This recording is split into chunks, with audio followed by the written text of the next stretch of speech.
La situación, se ha ido trasladando, en el sur ya es tan grande la cantidad de gente que se contagió que ya bajaron los contagios, no fue más por ese motivo,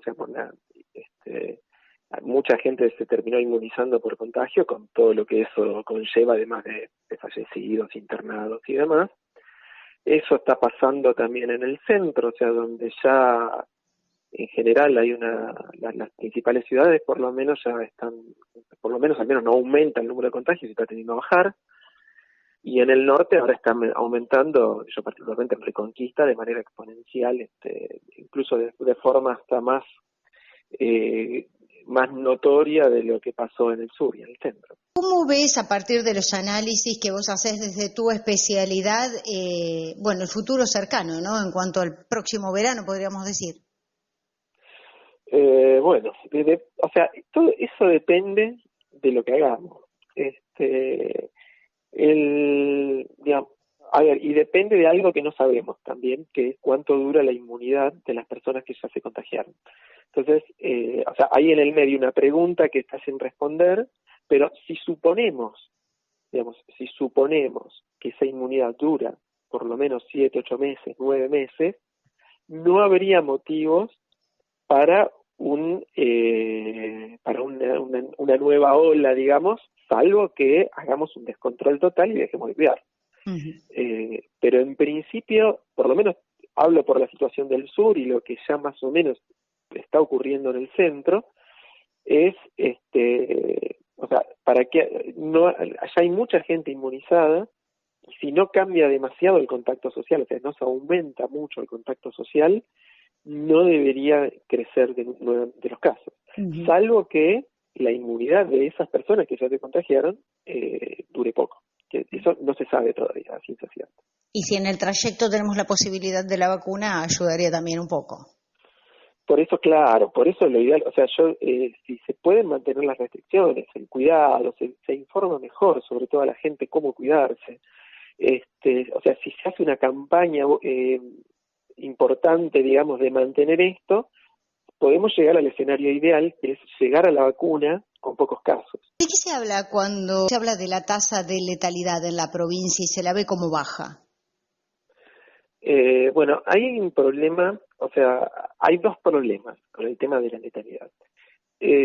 Uno de los problemas es que normalmente se hace un cálculo que no es correcto, que es dividir el número de fallecidos hasta el día de hoy dividido el número de casos hasta el día de hoy. Esto no es correcto porque hay muchos casos detectados hasta el día de hoy que todavía no se resolvieron. No sabemos si se recuperaron, si van a recuperar o si van a fallecer. Uh-huh. Entonces, no es correcto hacer la división así tal cual. Pero además, hay que hacer la división, hay que hacerla sobre casos resueltos, una vez que se sabe si ya se recuperó la persona o si falleció. Entonces, el problema es que además hay mucho retraso en la carga de fallecidos. Hay muchas personas que fallecieron en los últimos 2, 3 meses y que todavía no están cargados como fallecidos. Entonces, en la cuenta esa de letalidad se las considera como si estuvieran recuperados, porque no aparecen como fallecidos, por lo tanto se los considera recuperados, y eso hace que la cuenta dé todavía más bajo de lo que es en realidad. Uh-huh. ¿Y por qué se informan con atraso esos fallecimientos? Claro, el problema que hay es que quienes tienen que subir al sistema nacional los fallecidos son los inspectores, tanto públicos como privados. Y muchos están muy saturados de pacientes y problemas, digamos, de atención. Sabemos lo que está causando, ¿no?, esta pandemia en el sistema de salud, y lo último que se ponen a hacer es sentar a una persona en la computadora a cargar a ver quién falleció y quién se recuperó en ese sistema nacional.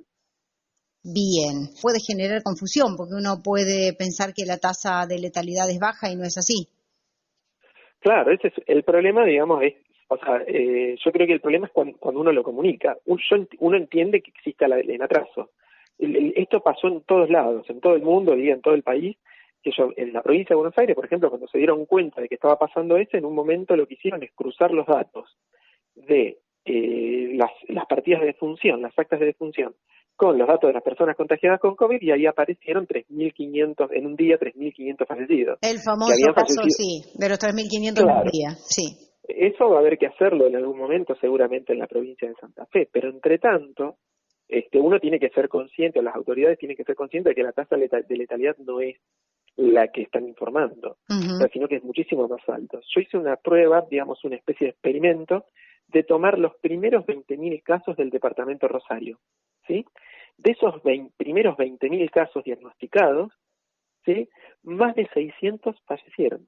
O sea que la tasa es un poquito superior es del orden del 3%, la tasa de letalidad, y es como es mínimo, porque es posible, es la nacional. Y es, o sea, eso, o sea, digo como mínimo porque quizás en el futuro siguen apareciendo más casos, con más fallecimientos anteriores. Entonces, estamos en el orden del 3%. Yo no creo que haya cambiado mucho en otras localidades. El problema me parece que pasa más por el atraso en la carga. Bien. Una de las cosas importantes también para evitar esta segunda ola, ¿no? Y para terminar con la primera, que no terminó en realidad, es también que la gente pueda aprender también a cuidarse. O sea, no solo tener la conciencia de que hay que tener cuidado, sino saber cómo.